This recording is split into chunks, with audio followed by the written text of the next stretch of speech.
Mesdames, mesdemoiselles, messieurs, bienvenue sur la chaîne YouTube de Madame Rosie.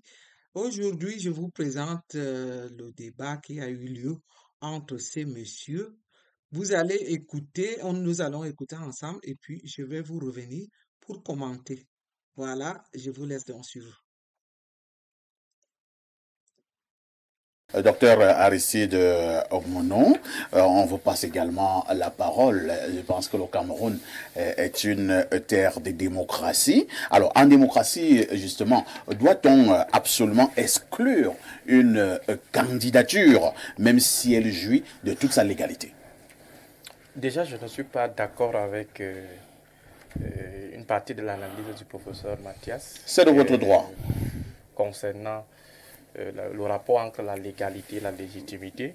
Quelque chose peut être légal et illégitime. Tout à fait. Par exemple, vous pouvez aller dans le buisson, aller établir un acte de mariage. Cet acte n'est pas légitime. Donc le mariage n'est pas légitime. Vous pouvez aller rencontrer un officier d'état civil, il vous signe un document, on vous dit c'est un document légal, mais forcément. Et deuxième chose, c'est que le professeur Mathias ne se rassure pas s'il y a légalité effectivement dans l'acte légal. Parce que l'acte légal peut être illégal. Ce qu'il considère de l'acte légal. Il y a par exemple au niveau de la candidature, sur la question de la candidature du président Paul Biya, le professeur Jacques Pamondongo a évoqué la légalité inhérente. Cette légalité inhérente-là est discutable. Et est même discutée, peut-être pas publiquement, mais elle est discutable parce que le président de la République, l'article 27 des statuts du RDPC, il est le candidat naturel, forcément. Mais seulement, il faut se poser la question simple. Est-il encore le président national du RDPC? Alors, on peut apporter un autre débat. Hein? Voilà, donc on peut revenir. Parce que le problème, c'est nous sommes tout à fait d'accord. Il est le président national. Et, bon, le président national est le candidat. Mais qui est le président national? Qui est le président national, étant donné que les mandats sont renouvelés après 5 ans et que le bureau politique peut proroger? Et qu'à un moment donné, on se rend compte que le bureau politique n'a plus le quorum nécessaire pour pouvoir proroger. Ça signifie que le RDPC est orphelin de président. Le problème peut se poser en interne. Donc même la légalité inhérente pose problème. Mais moi, et ça se dit même déjà dans le RDPC. Exactement. Mais moi, j'aimerais rester sur l'approche purement sociologique et humaniste même qu'a abordé tout à l'heure Pierre Blaireau. Vous voyez, le professeur Mathias peut parler de l'exceptionnalité du Cameroun, de l'extraordinarité du Cameroun, du pluralisme exceptionnel du Cameroun. Mais toujours est-il que la démocratie a ses fondamentaux, tout comme l'humanisme a également ses fondamentaux. On peut être au Cameroun, on peut être n'importe où, mais avoir quand même quelqu'un qui a 100 ans à la tête de l'État, c'est quand même de l'inédit. Du point de vue moral, le président Paul Biya, s'il gagne encore, il va fêter son 100e anniversaire à la tête de l'État. Et je crois que du point de vue moral, bon, il aura 91 ans, 99 ans, bon, disons, quasi 100 ans. Voilà, quasi 100 ans. Alors, est-ce que ceux qui défendent sa candidature aujourd'hui, du point de vue moral ou du point de vue humaniste, ils ont pitié de Paul Biya? Et aujourd'hui, il faut quand même le constater, sans faire dans la langue de bois, que le président de la République connaît un certain nombre de faiblesses. Faiblesses physiques. Le président n'est plus, c'est lui qu'on avait avant. La preuve en est qu'aujourd'hui, on est obligé de réduire le temps de certaines cérémonies pour essayer de l'accommoder. On a vu le président de la République, docteur, lors de la présentation des vœux il y a quelques jours, qui semblait requinqué.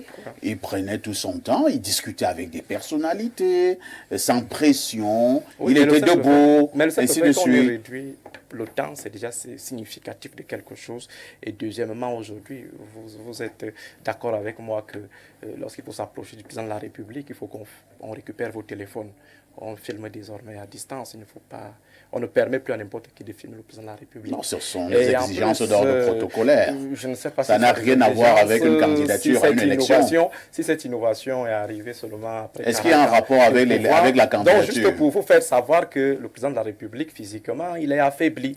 Et on le ressent au niveau des performances même managériales. Alors, si je me maintiens à ce que vous êtes en train de vouloir démontrer, pour vous, le président Paul Biya ne devrait plus être candidat. Ça, c'est juste un élément. Je suis en train de dérouler. Donc, du point de vue humaniste, je crois que c'est lui qui a son grand-père qui avoisine déjà les 100 ans, ne le laisserait pas se risquer dans des intenses activités politiques comme une élection, comme une campagne électorale. Et aujourd'hui, au niveau de la performance managériale de l'État, ça se ressent. Le dernier conseil ministériel du président de la République date, je crois, de janvier 2019. Jusqu'à ce jour, le président de la République n'a pu réunir ses ministres.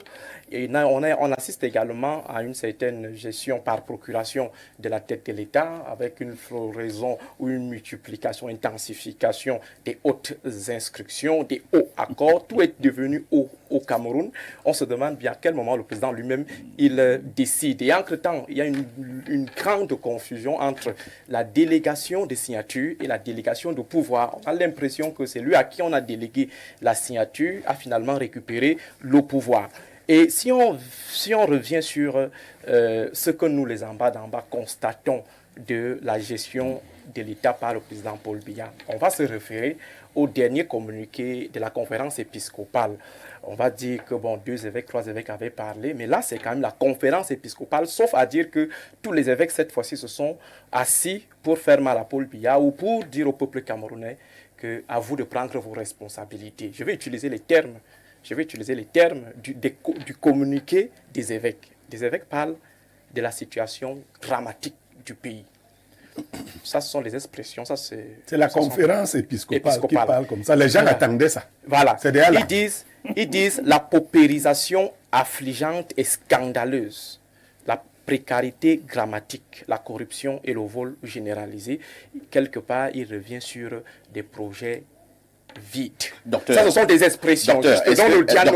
Docteur, est-ce que les évêques sont un baromètre de la vie de la nation? Première question, est-ce que les évêques ont été mandatés par le peuple camerounais de parler à leur nom? Si les évêques ne peuvent pas être considérés comme des leaders communautaires, je crois qu'il faudra peut-être aller en crier au paradis pour les envoyer ici au Cameroun. Est-ce que chaque Camerounais se reconnaît en l'Église catholique? Au départ, c'était 2, 3 évêques. On estimait que ce n'était pas l'Église catholique. Maintenant, on vous dit c'est l'ensemble de tous les évêques. On pose encore notre problème. Entre-temps, est-ce que les musulmans, eux, ils ont donné leur avis?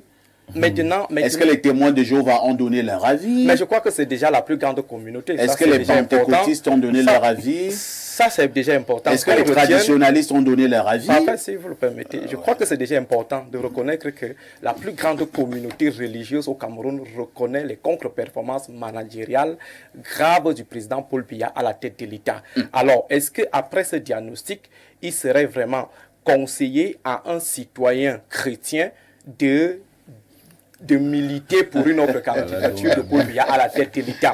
Ça, c'était un élément. Maintenant, un autre élément. Docteur, est-ce qu'on ne peut pas appeler ça manipulation? Non, moi, je ne fais pas dans la manipulation. Je suis en train de dire qu'est-ce qu'il serait. Est-ce que ça veut dire, sauf à nous faire croire qu'après ce diagnostic, les évêques ou les leaders communautaires, que sont les évêques, nous demandent d'aller encore voter Paul Biya.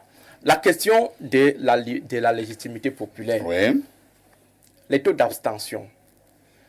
Nord-Ouest, 5% de vote. Ouais. Sud-Ouest, de participation. Oui, de participation à la dernière élection. 5% au Nord-Ouest, 15% au Sud-Ouest. Est-ce qu'on peut dire aujourd'hui que Paul Biya est le président des anglophones du Nord-Ouest? Difficile. Est-ce qu'on peut dire, du point de vue de la légitimité populaire, est-ce qu'on peut dire aujourd'hui que le président de la République est le président des populations des anglophones du Sud-Ouest?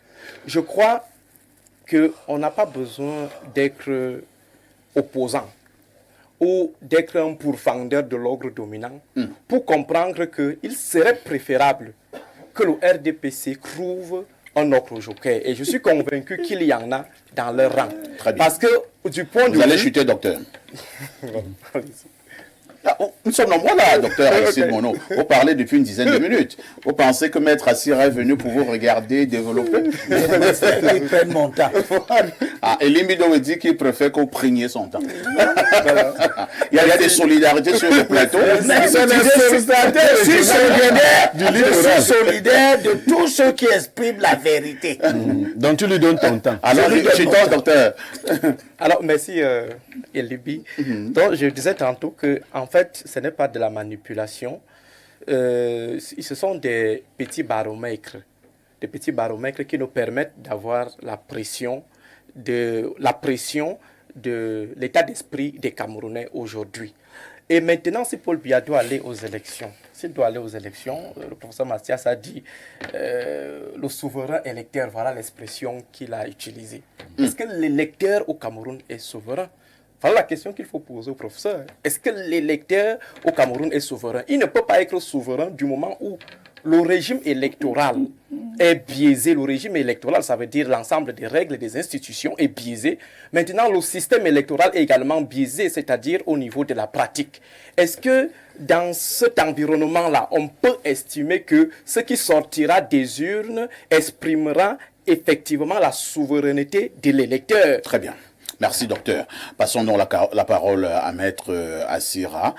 Maître Assira, lorsque j'écoute certains opposants au Cameroun, ils se focalisent un peu plus, c'est un constat que je fais, sur l'éventualité d'une candidature du président Paul Biya. Avez-vous l'impression que pour l'heure, ça devrait être un problème très important, un problème sérieux dans le cadre de la politique nationale, ou alors ces oppositions devraient un peu plus se focaliser sur le programme politique, sur la stratégie politique, pour voir comment accéder au pouvoir? Non, je pense que nous autres citoyens, nous avons un double problème. Nous avons d'abord un problème au niveau du régime gouvernant, et nous avons aussi un problème au niveau de notre opposition.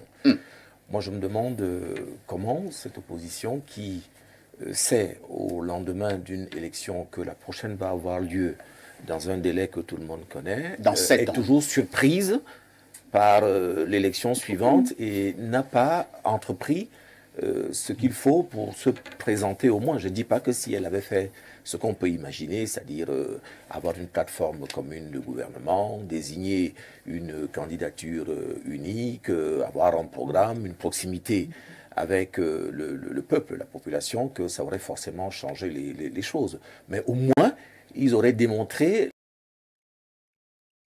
Mesdames, Mesdemoiselles, Messieurs, vous avez... Alors voilà, Mesdames, Mesdemoiselles, Messieurs, vous avez dû suivre ce débat que je ne veux pas laisser continuer. Ce qui était important, c'est d'écouter le docteur Mono qui a toujours parlé au nom du peuple camerounais. Je ne supporte pas un certain individu ici, du nom d'un certain professeur Onangini, que je n'ai même pas voulu vous faire voir, parce que c'est lui qui a intervenu avant.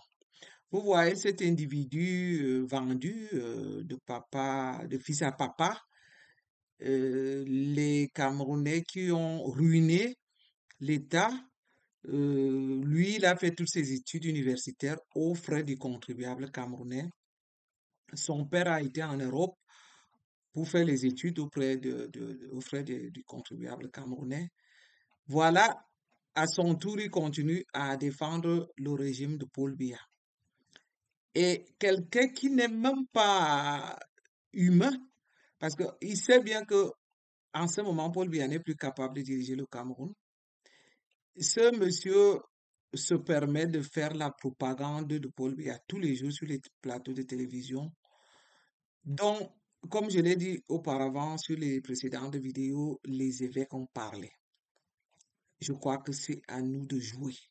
Parce que dès le moment où les évêques d'un pays se réunissent pour dire que je ne vais pas répéter les mêmes choses que ces évêques ont dit, tout le monde le sait déjà, parce que sinon je vais toujours me répéter. Je vais dire par là que c'est à nous de jouer notre rôle. Nous devons nous arranger à chasser Paul Biya. Je continue à le dire, à le chasser. On doit procéder par tous les moyens, de gré ou de force. Donc, je ne vais pas durer. Je remercie beaucoup le docteur Mounou qui a bien développé ce débat. euh, c'est un monsieur noble, c'est un monsieur qui a une grandeur, c'est un monsieur à respecter. Pour le moment, je ne veux pas engueuler celui qui est journaliste là. C'est les mêmes vendus de la République qui n'a même pas pu laisser le professeur Mono développer comme il en avait eu droit. J'ai dit honte à vous. Vous devriez vraiment avoir honte. Cet individu de journaliste qui n'arrête pas de couper, c'est lui au moins qui parle au nom du peuple. Donc, je vous remercie. C'était tout pour aujourd'hui. C'est ma première vidéo du style à laisser écouter le débat. Euh, voilà, jusqu'à la prochaine. Merci. Bye bye.